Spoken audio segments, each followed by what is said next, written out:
Hello again, everyone, and welcome to Pocono Raceway, where we're going to greet you with a very fat 52-58 strength of field top split race here tonight on iRacing. It's Tuesday night. You know what that means. It is IndyCar night on iRacing. Hello again, everyone. I am Gary Gatto, and welcome to P1 Broadcasting signature presentation of Week 9, Round 9 of Season 1 of 2025 of the IndyCar Oval Series Tuesday night top split. Coming to you from the final stop of the P1 Triple Crown in the Pocono Mountains at the Tricky Triangle. Joining me in the booth, it's just us tonight, me and Justin Petschauer. Justin, welcome. And looking at those conditions, we're going to have ourselves a hot race today. Define hot race today. Are we talking track temperature, or are we going to talk the on-track action? Because, maybe, hopefully both. Because I took a look at yesterday's first race top split, and there were 21 lead changes with only one caution. So we may see a bit of a pack race, I would say. Wow. But more so, we're going to probably see some absolute bonkers racing. Yeah, that's what we were thinking in the pre-race, and got a little chuckle out of us watching Gonzalo Romero currently on the racetrack. It's probably his Francis, actually, his teammate in an identical car just going to the top. 2:16.2. Roman Zini now second. Slotted himself in just a second ago. He is second. Pablo Diaz-Francis third. Dave Mitchell. Mitch in fourth. Jacob Collins. Rogue Racing is going to be, now he just got slotted down to sixth as Clindy bumps him down a spot. Clindy goes to fourth.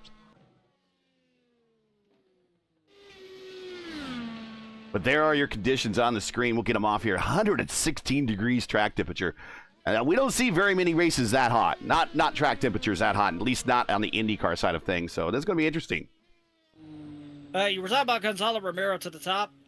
Tanner Richards to the top. Robert Malechka to the top. It's just late in the run, and you know those guys, they get those engines heated to the last possible second to get those tires at optimal temperature, and they'll just send it, get that monster lap in, and Malechka gets the pole 2:16.4. And let's get these graphics off here and get on today's starting grid. And if you don't mind, JP, go right ahead.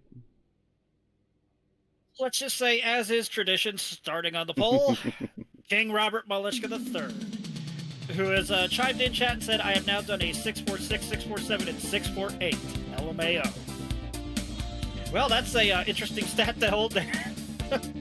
But next to him will be Tanner Richards, Gonzalo Romero starting third, Adriano Pinero fourth, and I would say his rival, so to say, Bruno Romazzini starting next to him in fifth, especially after the shenanigans that happened last week. There's plenty of those.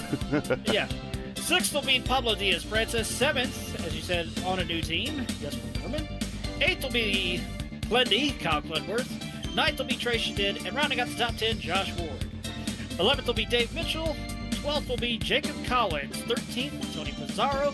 Matt Taylor rounds out 14th. And 15th, it'll be Lilac Zier.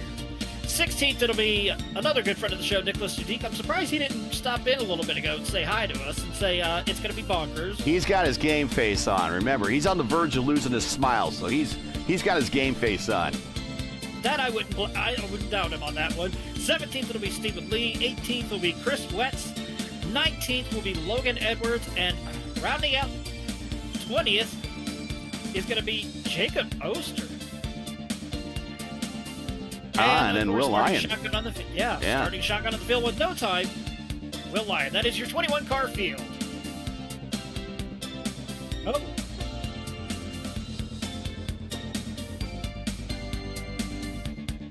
so he didn't count his lap time. All right, well. He rolled a little too slow and got a black flag for Jacob Oster. But we've known him to do the worst to first challenge. Oh, yeah. Or just bang the car against the wall hard enough or tactfully enough that it just makes you faster all of a sudden.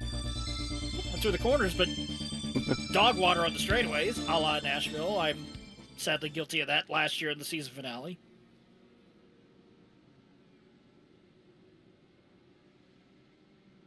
Talking about the IIS there. That's going to start up here on P1 of race 1 of the IIS. If everything holds true schedule-wise, time slot-wise, 1 p.m.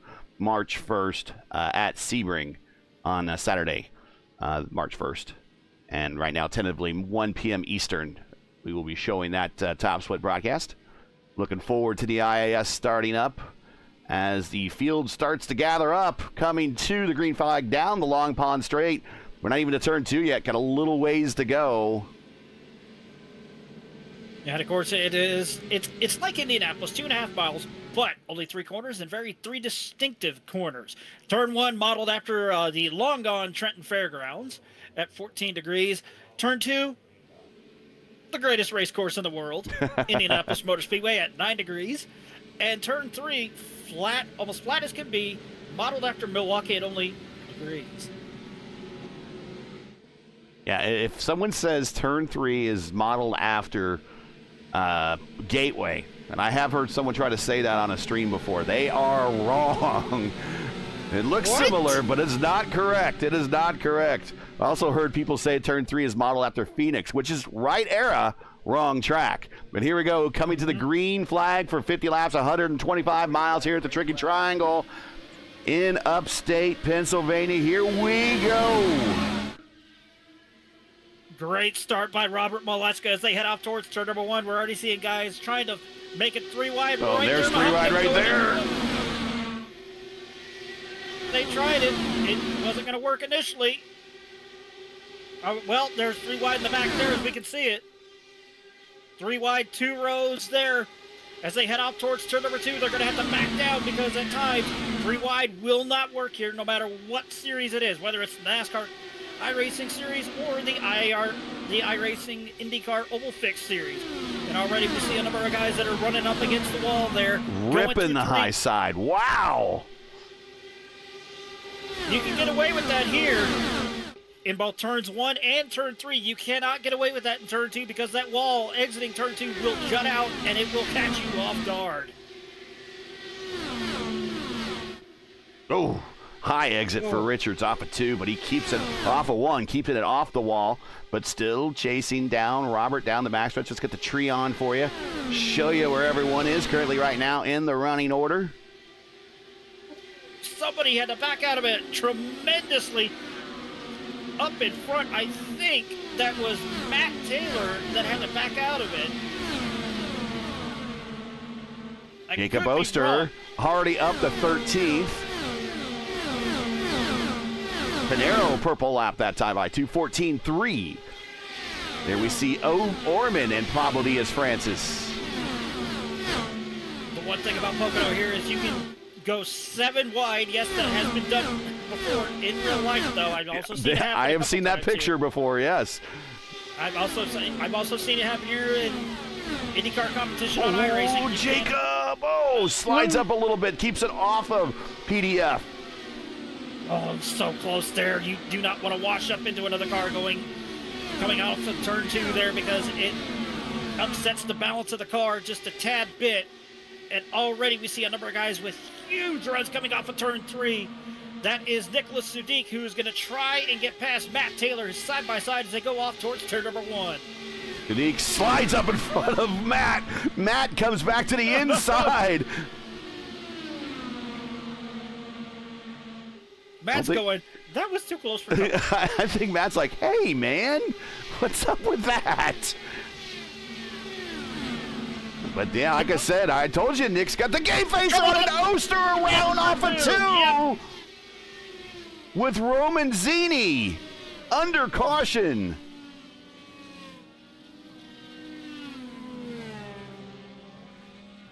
There was a lot of contact there, so I don't know what damage we got. Let's check this out again.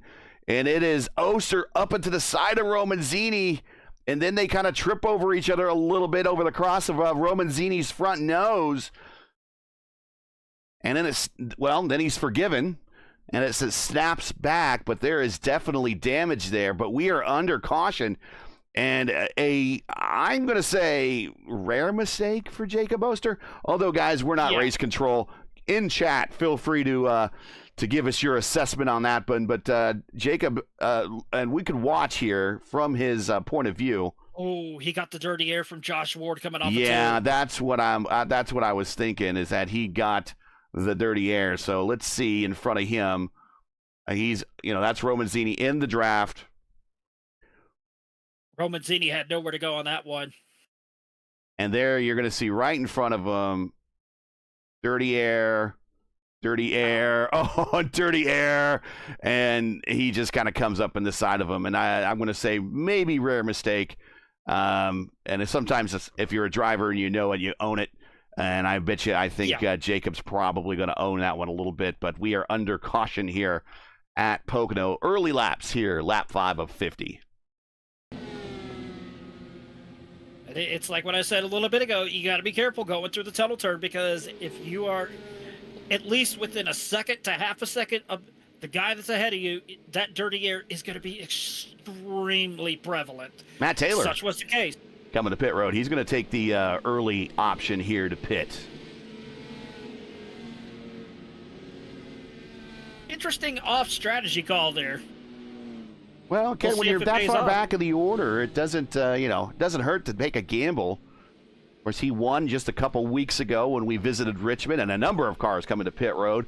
Romanzini, one of them, as you would expect. Romanzini, not a good start. He has hemorrhaged himself way down in the order. Stephen Lee on pit road. Chris Wetz on pit road. Oster on pit road getting some work done. But coming off of pit road together are the 3 undamaged cars of Taylor, Wetz, and Lee.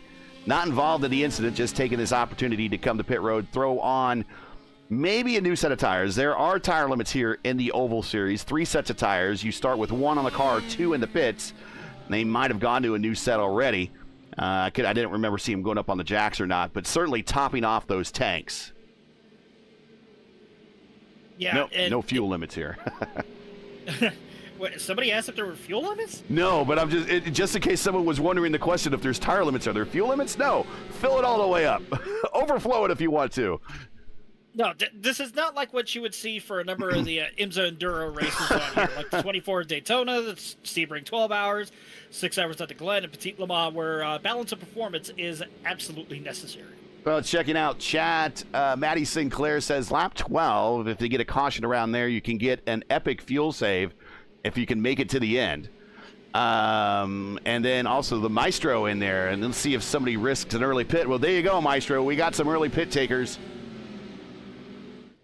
Somebody said within lap 12, well, we got close.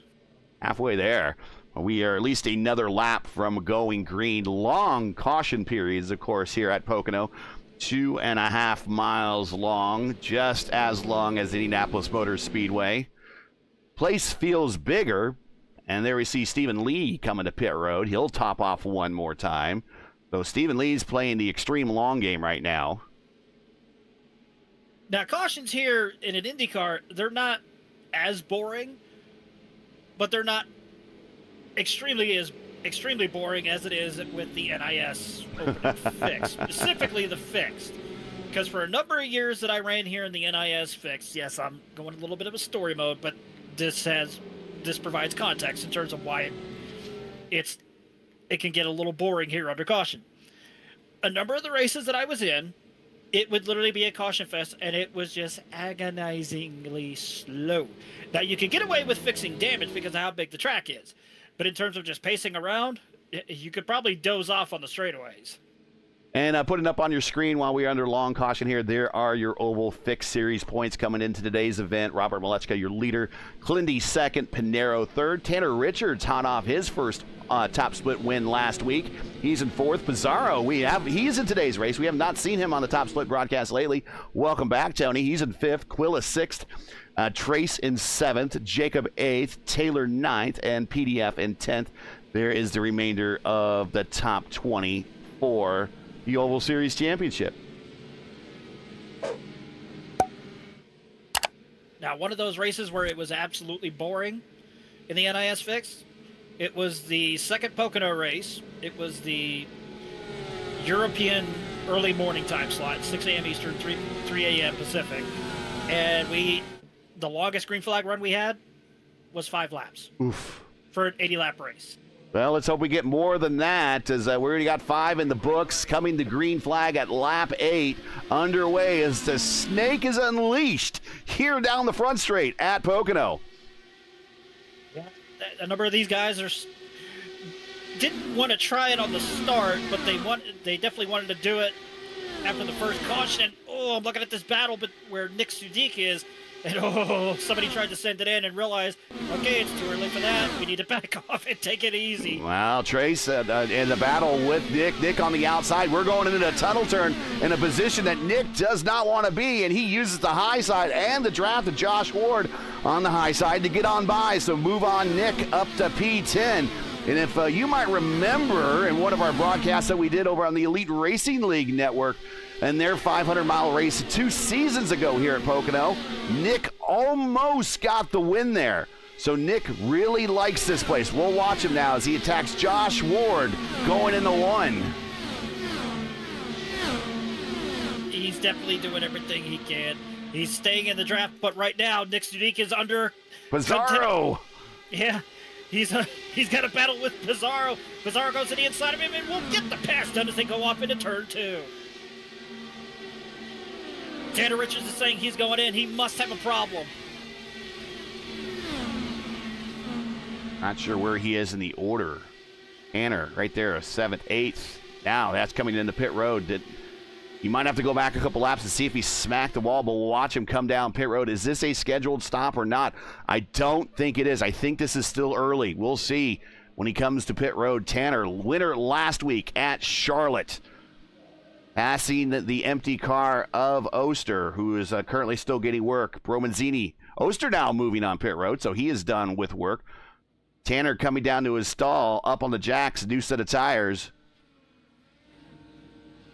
Oster, Romanzini now moving, and Richards down, and he might have some damage they're working on. Yes, he had a wing get replaced. No.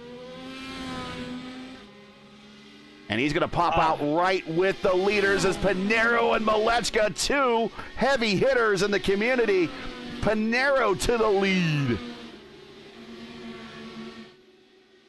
But don't count him out now. Here comes Robert Malechka with the huge momentum as they go down the long pond straightaway towards turn number 2. Malechka will get the pass done. Back to the lead goes King Robert. But these two are definitely going to start throwing haymakers. Well, we're going to start working together, I think, because look who's behind them. These are new teammates, guys, right behind them. Orman and Clindy. Orman, a new car power sliding off the corner, and I'm not sure who that was. That was Tanner Richards. Tanner Richards. Oh, my God. We're going 3 wide down the straight. Can we watch that again?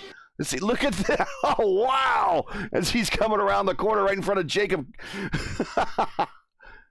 Nice car control. Let's see what happened. Was there a little bit of contact there, or he just get up in the gray?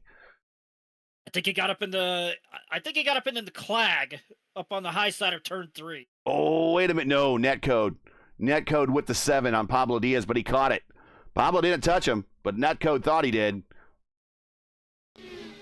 Speaking of Pablo Diaz, Francis, he is in another heavy battle here with Josh Ward. Pablo Diaz-Francis backs off. He's going to try and remount that charge as they came off of turn 3 here to go down the straightaway here. One of the longest straightaways in IndyCar racing here. Ready for some IndyCar history here? We can give you some real quick while we watch these battles on the racetrack. Yeah, we're watching Logan Edwards and Zier back a little bit further in the pack. We'll get Pizarro now. Pizarro tried to get past Nick Sudik going into turn 2. Thought better of it and backed out of it. Your Tuesday dose of IndyCar history here at Pocono. Career IndyCar wins leaders here at Pocono. AJ Foyt with 4, to nobody's surprise right there. Rick Mears has 3. You want to know who's tied with second with the most wins here all time at Pocono with Rick Mears? Will Power. Will Power won 3 500-mile races here when the IndyCar Series returned.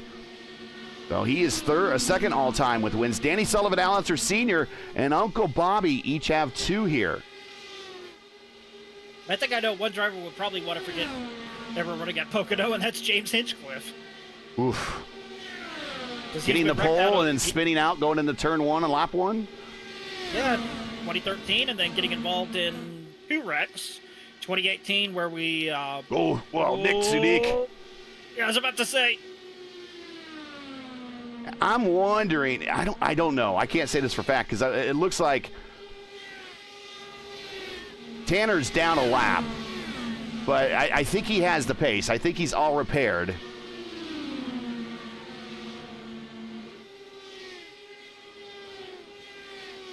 Probably is Francis Ward and Jacob Collins, 6th, 7th, and 8th. Oh, PDF. He had to catch that. Meanwhile, ahead of him, PDF's teammate Romero now all by himself.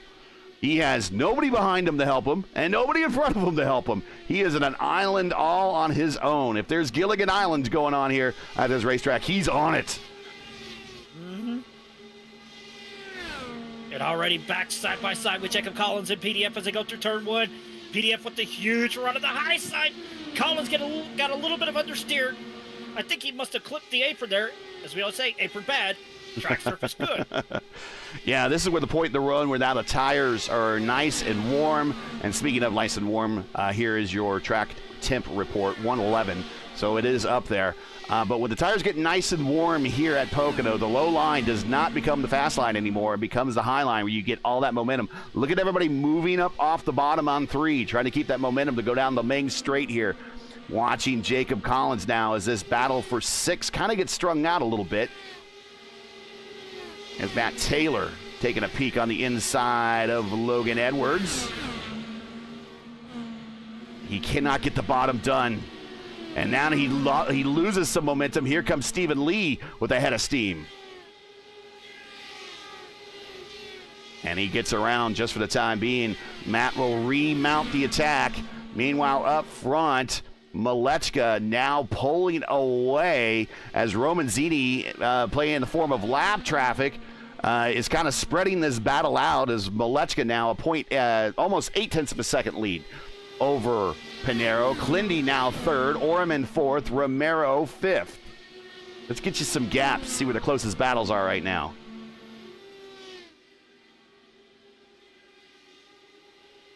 Seems like a number of these close battles are within the top 10 from what I'm seeing here.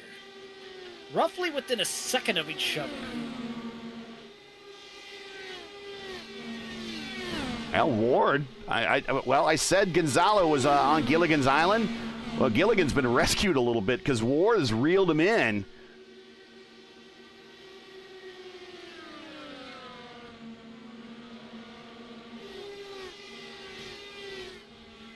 Yeah, and we see that Clindy and Orman and 3rd and 4th, and there's Ward now going, well, trying on the low side. I told you the low side just not going to work when these tires get hot.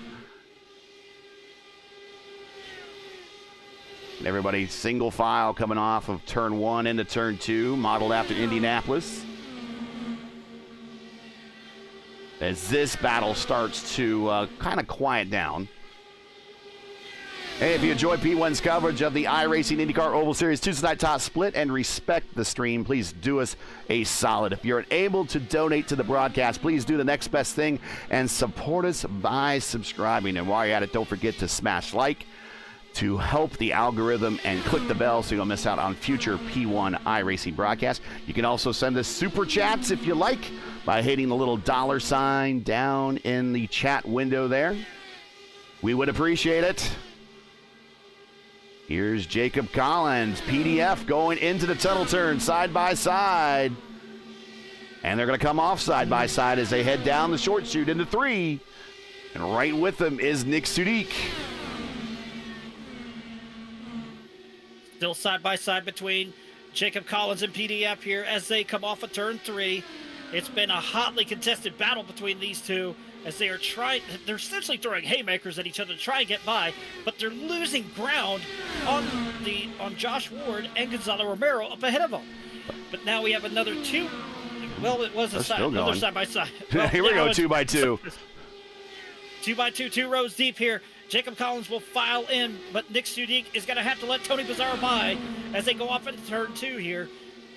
Because at times, as we've seen, it can work, but 90% of the time it doesn't work going side by side through the tunnel turn. And Edwards and Lee in a battle off of 2. It's been decided by the time we get our cameras there.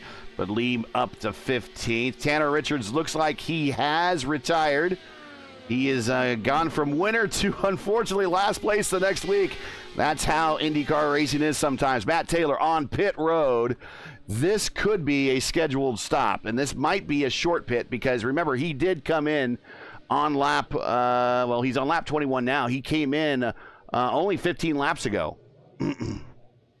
Yeah, and also it's another haymaker battle between Josh Ward and Gonzalo Romero as they go through turn 3 here. Ward tried to get the run, but he backed out of it. He thought better of it, but also back to where PDF is. It's still a hotly contested battle between him and Jacob Collins, as well as Tony Pizarro and Nick Sudik. Sudik tried to mount that charge again, going up towards turn number 1 on Tony Pizarro. It did not work. Now they have to spread around because of all that dirty air. They have to find the clean air as best they can. But once they come down the straightaways here, whether it's the front stretch... Ooh. And apparently Gonzalo Romero is angry with somebody. All right, so and there he gets with C Ward and the PDF again, but we'll see if Romero is going to remain vocal here. We're not going to hear it, but there is not a soul around him again right now, as he's broken away from Ward, and that is a lap down car of Matt Taylor just coming off of pit road. Meanwhile, up front, it is Malechka, it is Pinero. They're trying like mad to work together and pull away from the Orman-Clinworth duo, but that duo is sticking right with them and is staying within marginal reach. Although you look at the separation between Orman and Pinero, the draft envelope has been exceeded. Now PDF almost, I think he clipped the wall just a little bit coming off of turn 3. He got caught up in the dirty air of Jacob Collins. Here comes Tony Pizarro to the inside. Pizarro realizes, yeah, I'm going to tuck back in. Tuck back in and go to the high side to maybe mount a charge. It's somewhat working. Now it's really working. He's going to get that run for now, but he's going to have to stay behind PDF here as they go through the tunnel turn. Nick Sudik getting caught up in the dirty air big time of Tony Pizarro. That is going to allow Will Lyon, Mr. Where did he come from in this instance? Because he started shotgun of the field. He's gained a full 10 positions. Yeah, 10 spots. And he's sitting behind Nick Sudik. We've seen Will Lyon go pull off the worst first challenge in any race we've done, whether it be in the Oval Fix or even the IIS. That is what Will Lyon can do. That is what he can do when he is really on his best. But back up towards where PDF and Jacob Collins are. PDF will get the pass done as they go through. Slides right up in front of him. Yeah, he slid right up and he mirror drives him in the 3 a little bit. That's not going to make Jacob happy because I know he had to roll out of that because Jacob wanted to go high. He expected PDF to go low. And then all of a sudden, here is Pizarro. Clindy, Orman, teammates on pit road. Scheduled stop. This is go to the end time. Final stops underway. And they both hit their boxes. Clindy has to back up a little bit. Let's see if that's going to cost some time with Orman. That might cost him just a little bit of time there. Because you definitely do not want to overshoot your box because that will really, really hurt your track position. Let's see if they come out in front of the leader. Also in front of the leader, and Jacob Oster, I don't know if he's going to play a little bit of a role here to kind of help his friend and sometime teammate of Robert Malechka.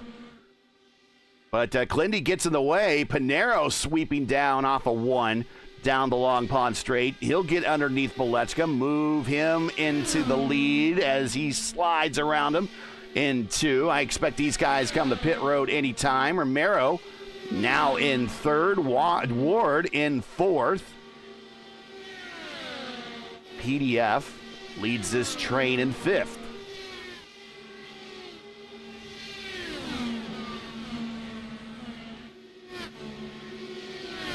Yep, there goes PDF. PDF pit road. Oh, he got it down in time. Had to lock him up. Yeah. A Necky driver scheduled stop at lap 29, coming to 30.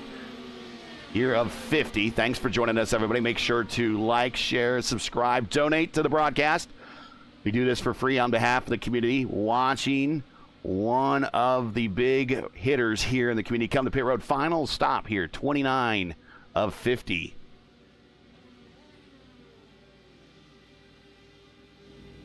And he's down and away.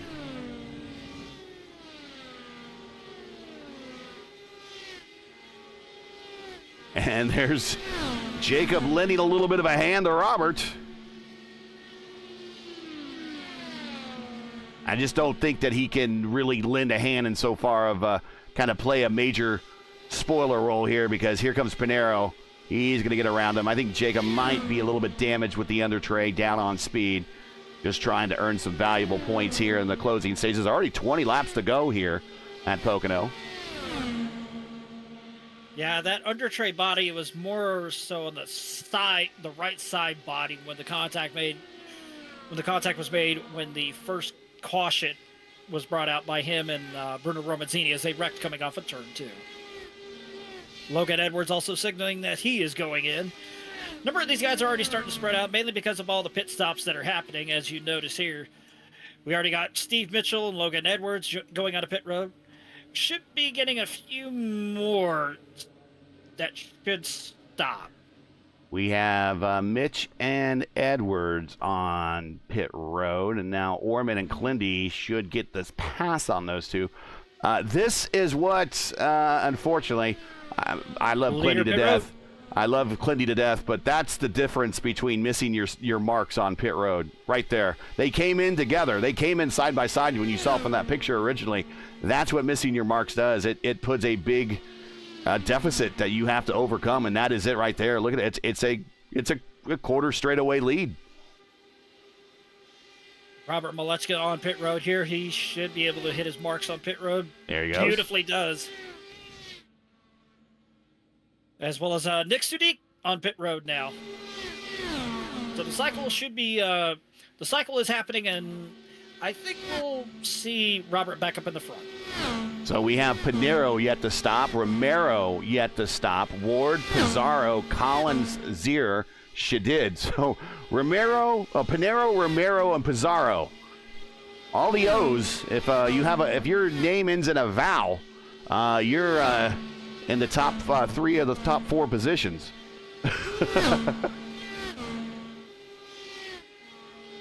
Gotta love odd coincidences like that, don't you agree? Jacob Collins is best in class by ending in a consonant. He is in 3rd. But he's also going into pit road. Lilac Zier also signaling he's going in, so it's going to be interesting to see how this all pans out. And right now, sitting second, as you said, it is Tony Pizarro, but I believe Pizarro is probably... No, he's staying out. Here comes Lilac. Their final stop. Lilac has a knack for coming deep in the field and racing very well up into the top 10 and the top 5, and that's exactly where they are right now. Inside the top 10. Came to pit road in 5th spot. Final stop here. Boom. Nails the marks. He's kind of like me. He reminds me of me. I'm just going to say that right now at a number of the ovals. Pizarro in the draft of Taylor, trying to save and keep this lead as long as he can. But if you look at his position coming off of 3, that means he's coming to pit road, lights him up. There's not much of an area coming off of 3 where you could get your car pointed in a straight line to slow down. So he has to really get it woed up before getting to those cones. Now he's on pit road for his final stop. Stephen Lee now picks up the lead. Lee stopped on lap 7. And remember, he came in and topped off on that lap. He is your leader, and he is leading by 0.4 of a second over Wetz, who was right behind him. Wetz came in on lap 6. So they are right in that same window. And they're hoping for some caution laps now. 16 to go. I'm not quite sure, even with caution, if they can make it. but getting some TV time. And I'm going to be honest, I don't see us getting another caution.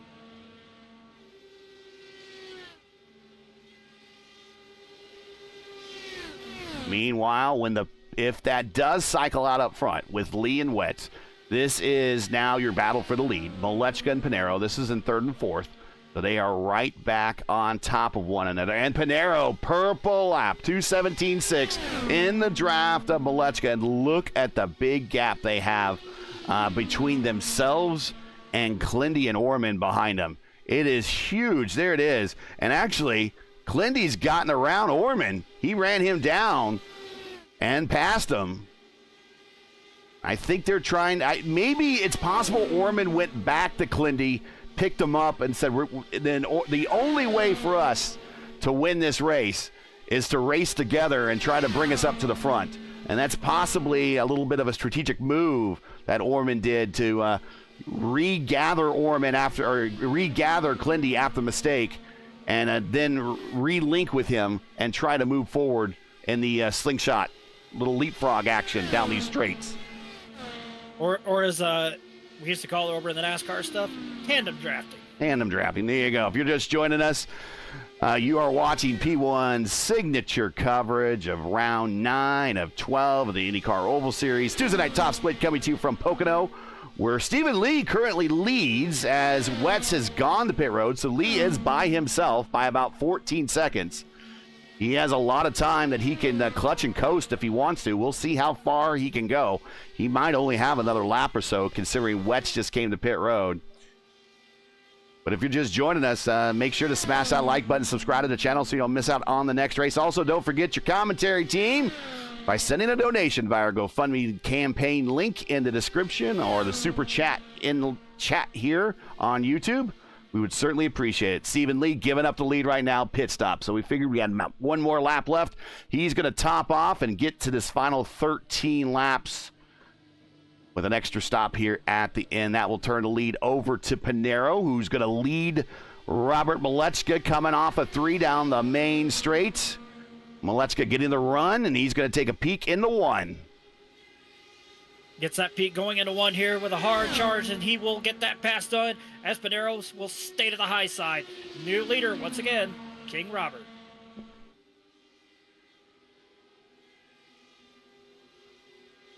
Of course, that's not done yet because here it comes. Here comes Pinero right back at him. It's tandem drafting, leapfrog action. And it's 6 seconds back to Clindy and Orman. I don't think they're going to be able to reel these two in.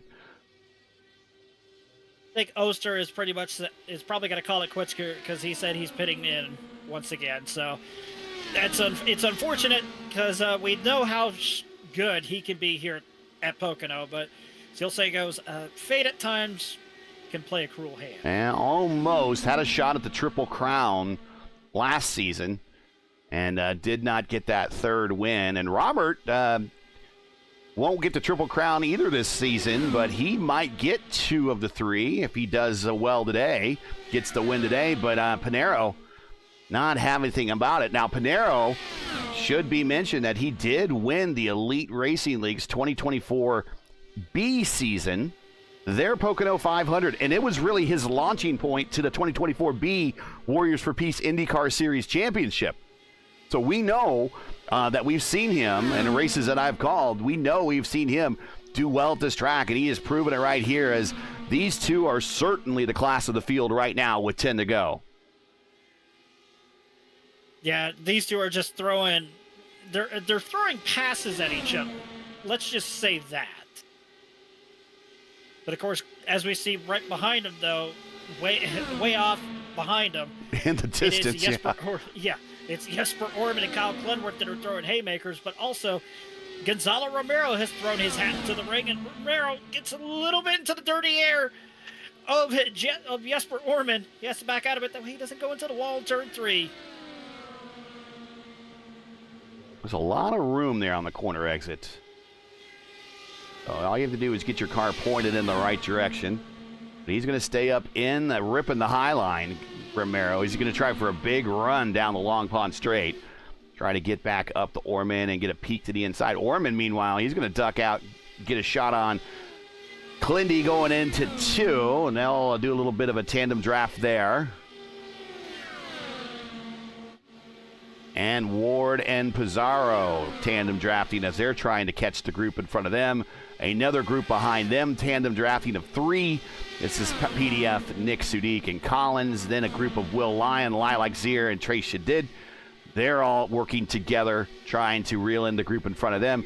Caution on the racetrack. What happened? Chris Wetz off a 2.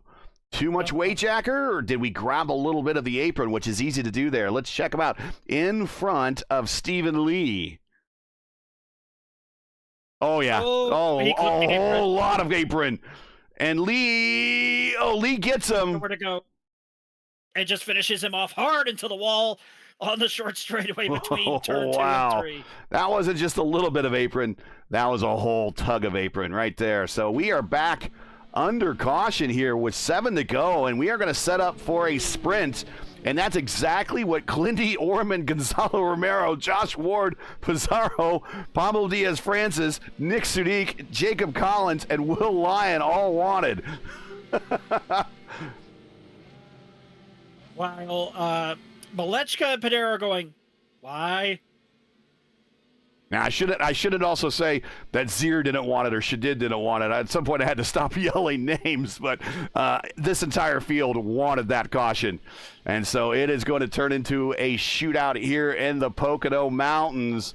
Thanks for joining us, everybody. You got here just in time for a big finish. We are under caution due to an incident featuring Stephen Lee and Chris Wetz coming off of the tunnel turn here at Pocono. We're under caution with 7 to go, coming to 6 to go. We're probably going to go green with 5 or 4 to go, somewhere in that neighborhood. And it is going to be complete madness with these cars, one on top of one another. So, JP, what do you think? Who's going to make the turn down pit road and go for an extra set of tires if they have them? I don't know. I really don't, to be honest. This is just going to be a crapshoot. We might have actual takers. We might have people that pull the old fake entry into pit road. And here we go. Jacob Collins pump fakes. Will Lyon pump fakes. Oh. Lilac stays out. Mitchell will go in. I think Mitchell's coming in. Mitch is going to be the one that takes the set of tires. Logan Edwards, Stephen Lee, and Mitchell will be in there. I think, yeah, those are the only 3 takers. And when you're that far back, you got nothing to lose. So they are going to throw on the new set and just send it in the 1 and see what happens. Lights are still on the pace car, so at least 1 more lap. There is your leader, if you're just joining us.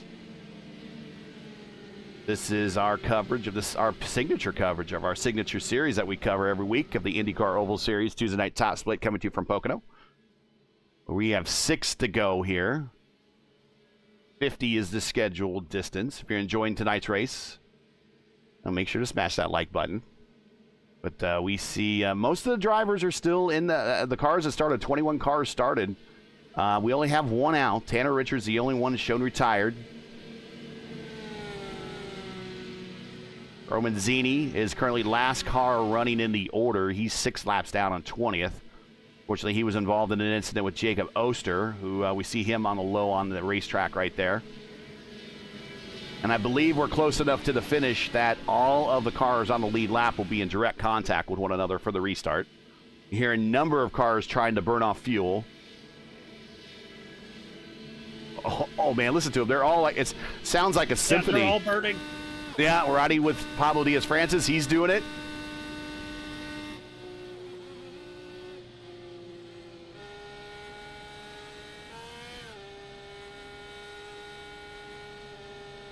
Pablo Diaz-Francis was doing it, the PDF was doing it the most aggressively.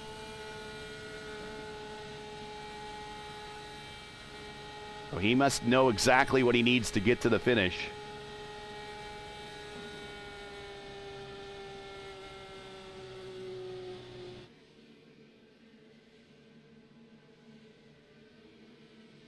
Notice the different lines down the front stretch. Not everybody in a tight line. That's mainly so that just in case there are no brake lights on these cars. So they do have the flashing light in front of them under caution, but that's not really indicative of a brake light. So a lot of these guys we have seen many times under caution.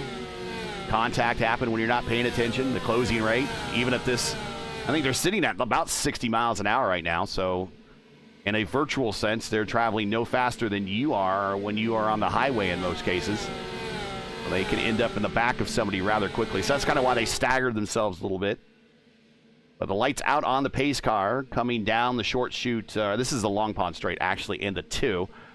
And then the short chute connects 2 and 3. And then we are going green with 4 to go.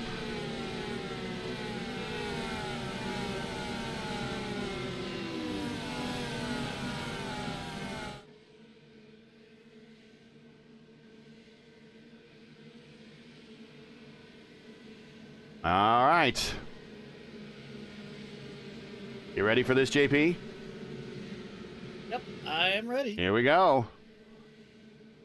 And Robert not up against the wall yet. He's going to dictate the start. Now he's up against the wall, letting the pace car lead out a little bit so he can give time for the pace car to get on pit road. A little bit of a run-up time to get this green flag down this long straight. Coming to 4 to go. Pace car leads. Fields under the command of Malechko. We are green as he actually spins the wheels of them, and they are spinning wheels of them further on back as they start to fan on out. Robert going all the way down to the paint. Did not see it. Did not expect that to happen from a number of guys there. Absolute chaos right behind here, especially near the near 10th place. Oh, he's just yanking on that wheel, and he actually, you watch the bar. Here he goes. Primero's gonna send it to the inside. Not gonna work. Nope, and then open the door with Clindy. Clindy to the inside. He's going to follow him on through, but he's going to get the aero wash, and he washes up here. Oh, contact behind him, and this is going to end the race under yellow. That's it. That is it. This race is done. Pizarro and Romero in contact off of 3, and this race is done. That's how we're going to end. Just trying to get the words out, but with everything that was happening.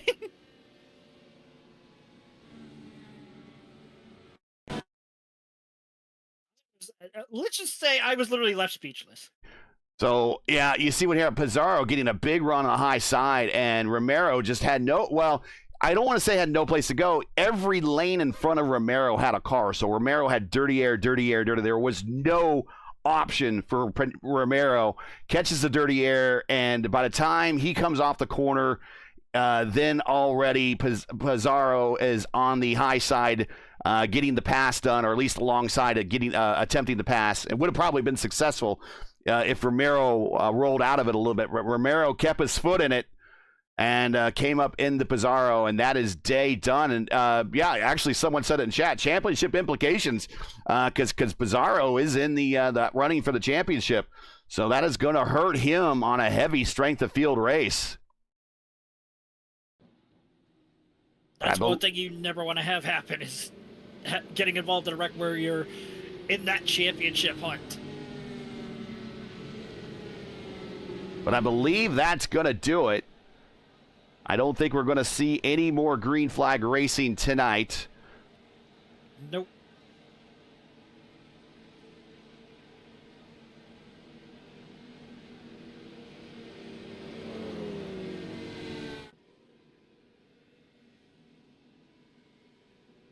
And Romero's actually going to try to limp that one home.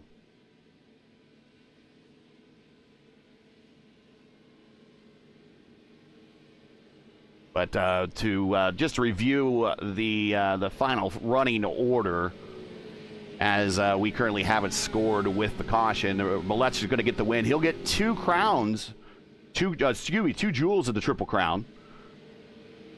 He gets Indianapolis as always, and he gets here at Pocono.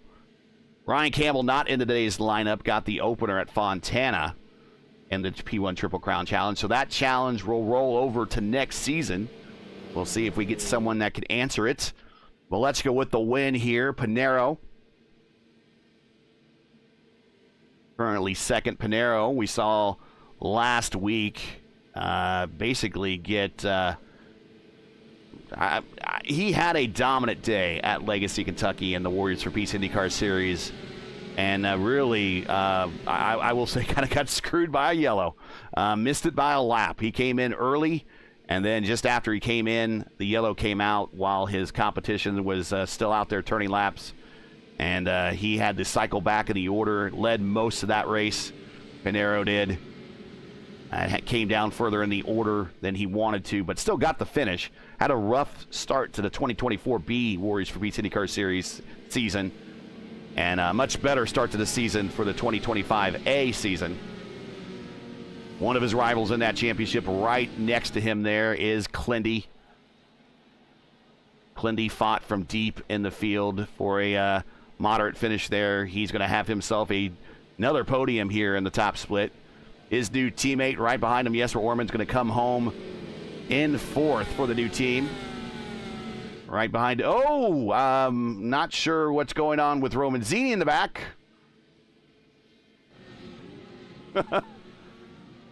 Yeah.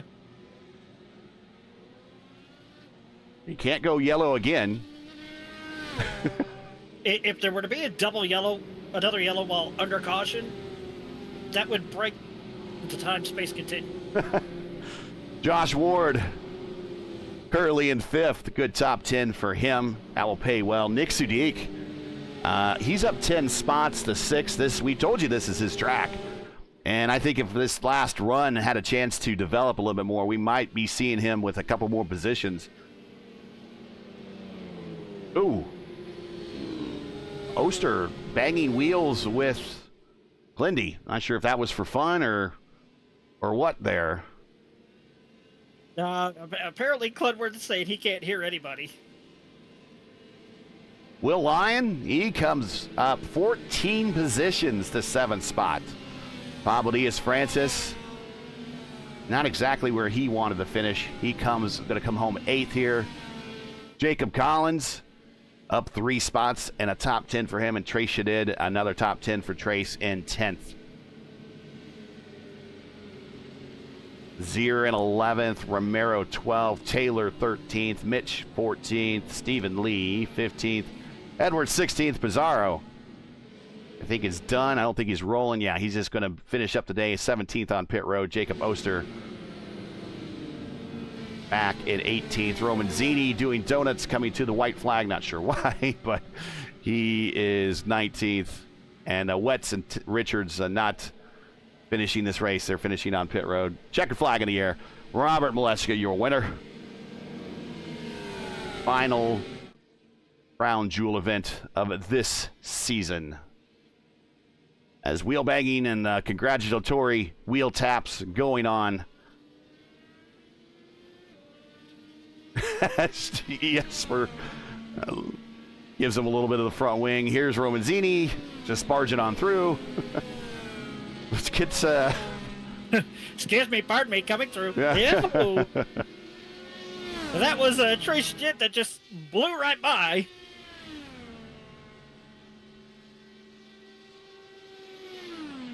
Oster and Maleska are just having fun with each other.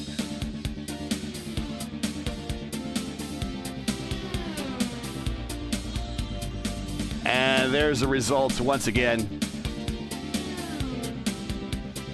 We will talk to Maleska and Clindy. If we do get any messages for Pinero, we'll read them to you. Orman, Ward, Sudik, Lyons, PDF, Collins, Shadid, that is your top 10. As Robert is doing his best of a spinning top impersonation down at the start-finish line. Yeah, because Romanzini was doing donuts of the off of turn 3 there. Zier with a big run up into the borderline of the top 10, up 4 spots. Romero, Taylor, Mitchell, Lee, Edwards, Pizarro, Oster, Romanzini, and Wetz. And then, unfortunately, Tanner Richards on the last page after being on the first page last week. That's how it bounces sometimes. Yeah, that is true. But yeah, that was I said it was gonna be chaos. It was for much of the race, not all of it.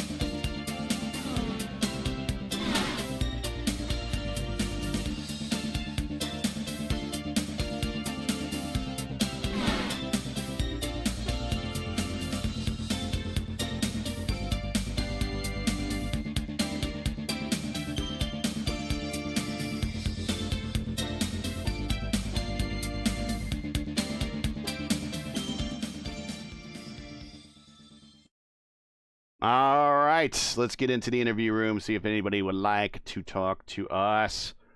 I know Clindy will. And purple lap of the race belongs to Pinero there, so he finished with that as well. And let's go ahead and bring up Clindy. Here he is. Clindy, welcome to the booth yet again. P3 with a new teammate today. First of all, talk about racing with your new teammate. And second of all, how welcome was that next to last caution? And then how not welcome was that final caution? Well, the final caution put me on the podium instead of Jesper, and he's an absolute dream to have on the team. We're very happy to have him here at Rogue Racing. When he asked to be on the team, I was honestly in disbelief, but he's an absolute class act. Very, very fast, like faster than me at most places. And we're going to learn a lot from each other and with each other. And it's really going to propel us to the next level. I think we're really positioned well to become an actual bona fide esports racing team. So we're going to put our noses at the grindstone. And, you know, this is week 1 of fixed. So and having a teammate here mattered a lot. You know, Jesper and I were able to cut through the field and get to 3rd and 4th and run there the whole race. And if Bruno hadn't been where he was when he was, or if maybe we would have berated him over the mic about being in the way, we might have been able to latch on to Rob and Adriano for the whole race. But we lost a draft right there, and we just couldn't ever make it back up. And then I made a little bit of a execution error on pit road, just missed my box by like 6 to 8 inches, and then had to spend the rest of the run catching Jesper back down, which I came out just at the bottom of his draft envelope, and then we were able to keep Gonzalo behind us with the same dirty air, right? But that last caution, really thought I had a shot at P2 when I got by Adriano coming through the short chute. And I was like, come on, Rob, please don't take the bottom. Please don't take the bottom. Please don't take the bottom. And he takes a really delayed entry into turn 3. And I'm like, oh, he's going to give it to me. He's going to want to have me race Adriano. And then he shuts the door. And I had to do everything I could. I downshifted to 4th. I lifted. I pumped 10 extra weight jacker into the car.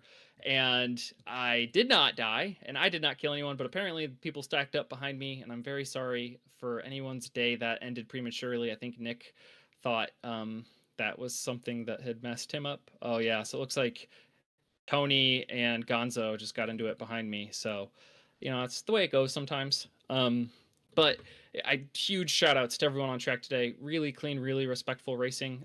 It's really easy to get your hands dirty here and do stuff you would regret later. But I didn't see anyone throwing really atrocious aero blocks, you know, just stuff to maintain your position. Basically, fair is fair, right?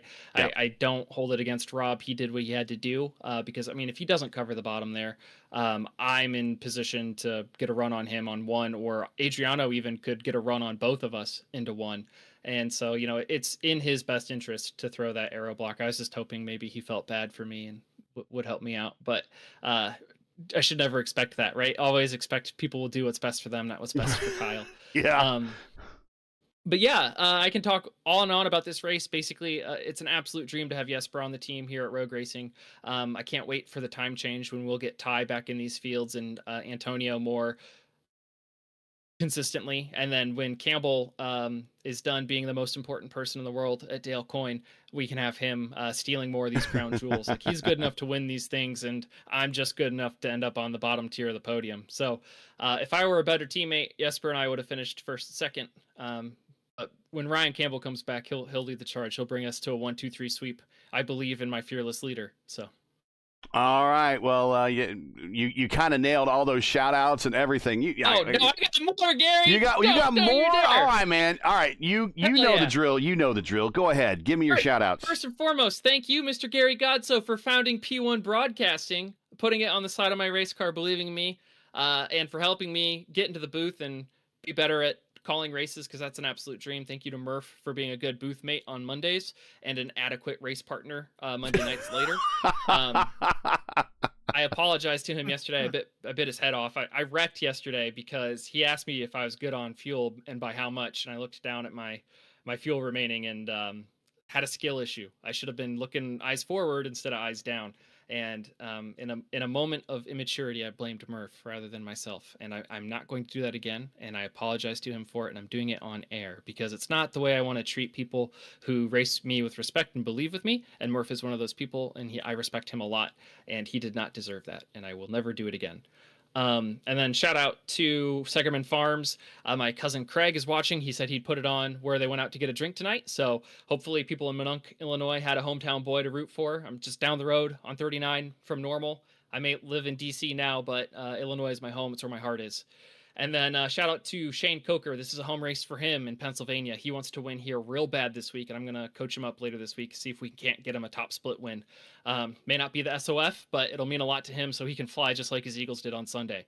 Shout out to my mom, my dad who watch at home, and my wife who's downstairs with our house guest. So I will get out of your hair, Gary. Thanks so much for putting these on. And for all of you watching at home, please hit the thumbs up button and please send a super chat or send us like $1 or $1.50. It will make Gary's day. You'll see how big his smile is. You can hear it on his face the next time he gets on air. Thanks so much. I'll see myself out. And he walks himself out of the room. He's just on it. What a pro. I like how he says Murphy's an adequate race partner. I'm like, yeah, pretty much adequate describes Murphy quite a bit. We got Malechka up here, but I think I do have a message here from Adriano. Yes, I do have a message from Adriano here. On behalf of via Luis Gonzalez Nunez, who is unfortunately out sick tonight, but still he is my international correspondent out there, getting the Brazilians to check in after the race. He goes, I want to congratulate Rob for another victory. Great guy. And Kyle for his podium. A good boy. I started fourth, managed to overtake Gonzalo, moving up to third.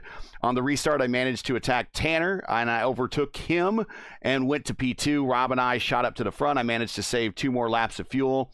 Maybe it could have made a difference in the end, but it was a great race. A shame it ended under yellow, but I'm happy with another podium here. Have a great night, everyone. Adriano Pinero, there you see his stats for the night. And he led 11 of 51. So another podium for the Brazilian Master. But now we do have the king of Indianapolis, who has now joined us, Robert Malechka. Robert, talk about your race. You got 2 jewels, 2 crown jewels this season, but no triple crown, maybe next season. But any relief finishing under caution, especially knowing who was all behind you and trying to run you down? I mean, you were I don't think I've ever seen anybody take the snake below the paint on the main straight. You did it. Talk about the end there. Yeah, I mean, Adrian and I were kind of dominating that race, and then the yellow came out, and I knew that there's not really any tire wear. It's all just kind of tire heat that spreads the fuel out, and so basically fresh tires, low tire temp, and light fuel. I'm like, okay, this is gonna be a pretty chaotic and tacky finish, and maybe a bit of luck would not help me there.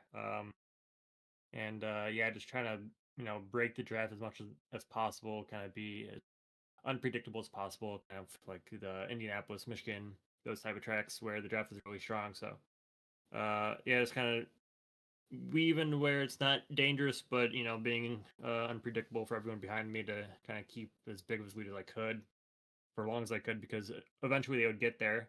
And I think that yellow doesn't come out for another half lap or so. I'm most likely past, but I guess we don't really know for sure. But I mean, it was a great great race working with Adriano there. Took him a bit of time to kind of figure out exactly how to swap, because it was quite tricky here. But once he figured it out, we were flying there, and got a good gap after pit stops, kept growing the lead, and it was fun working with him. Couple more weeks to go in this season, and got yourself now in a good position to possibly think about clinching a championship here and the Oval Series, yet another championship. What are your thoughts there as we just have a couple more weeks left to go? Are you thinking another championship in the offering? There's still lots of racing left. Yeah, I mean, obviously I don't want to be cocky, but I think I'm only at 7 weeks counted right now. And I think to have the championship by like probably 40, 50, 60 points, if not more. So, I guess on my end, I don't really think about it that often. I'm just trying to, win as much as possible. But, I guess it's looking like, as long as everything goes to plan, that it should be, another championship. Is that the most difficult thing about having the pro license and your I rating gets up to a certain level? Is that pretty much the only way to kind of get that I rating to increase is you really just have to win races? Yeah. I mean, yeah, I know I've talked this with at least my friend before, and maybe with you guys, I'm not really sure, but like, I almost feel bad for running anything that's like lower than like a 3,500 forecast SOF now, because like, I do like having or giving people like the chance to win, but it's just, I also like winning as well, right? So Sure. but yeah, and then it's like also with that, it's like running say like a 2.5K SOF, like it's just honestly it's just not worth my time.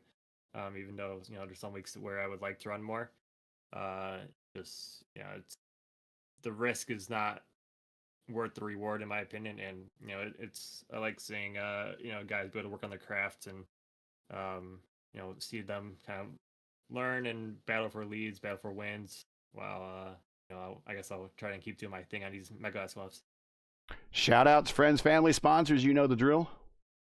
Yeah, I got shout out to Jacob for screwing it up in qualifying. That was not the plan. I think when we work together at POCONO, we're the best by far, in my opinion. And we can kind of cook anyone here. And our internal goal between us is always to kind of win by 10 seconds, because it is kind of when you're that locked in with the swap, it's pretty easy to pull away and win by a lot. So it's kind of our I guess mini game per se. But yeah, I mean, credit to Kyle and Adrian on the podiums, and Jesper's up there, made some really good gains, and I think Sudik and Will Lyon also kind of pushed their way through the field and had some good finishes. So yeah.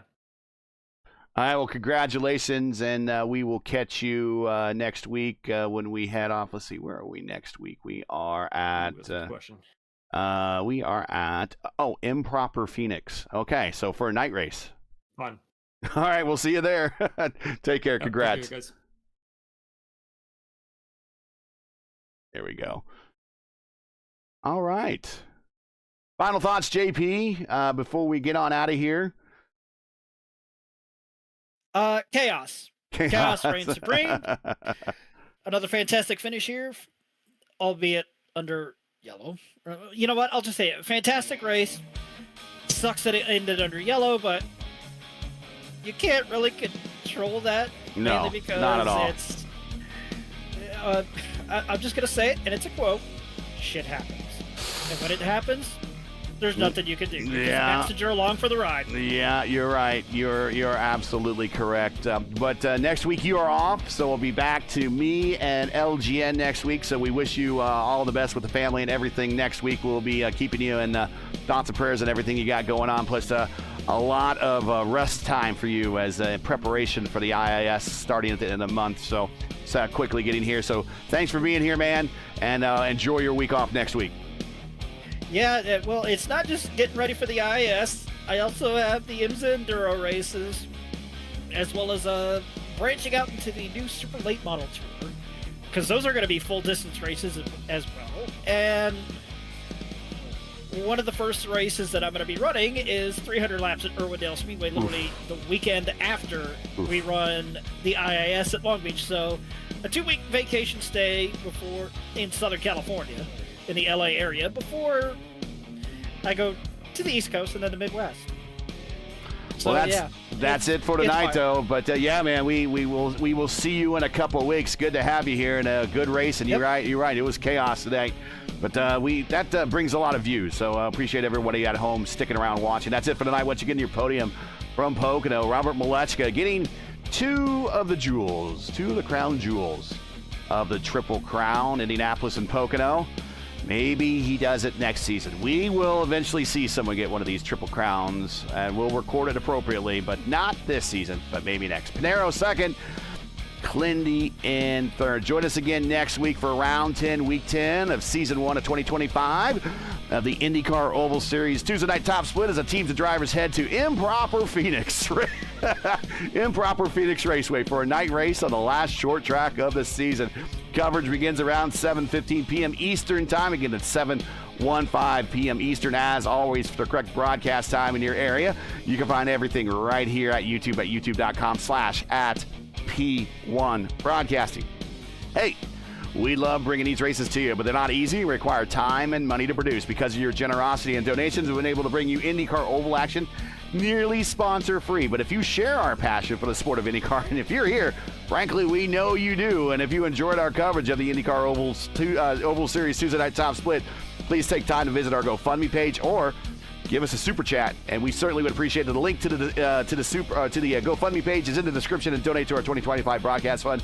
We realize times are tough, so any contribution we greatly appreciate it, and we thank you for watching and make us a part of your Tuesday evenings each and every week. Now, as you know, the algorithm game, the YouTube algorithm games, was not an easy one, so please help support us and other e-racing, esports, e-racing fans out there. Anybody that likes IndyCar with the weekly grind, leave a comment below. Leave us on tonight's race. And if you enjoyed tonight's coverage, support us by smashing like in the video, and hopefully other fans will find us in the future as well. If you're new, click subscribe, and while you at it, hit the bell for weekly reminders of some more of P1's other iRacing programming, including tomorrow night. This is Tuesday night. Our Wednesday night IndyCar doubleheader returns this week with the FIS kicking off a twin bill at Sebring, followed by the Horizon IndyCar Series at Texas. Action starts at 7:30 p.m. Eastern. You don't want to miss it. Track cams for this race are provided by Whiplash Sim Cams. Get the most out of your iRacing experience with Whiplash Sim Cams. To learn more about Whiplash, like them on Facebook or follow them on X and Instagram. The links are in the description.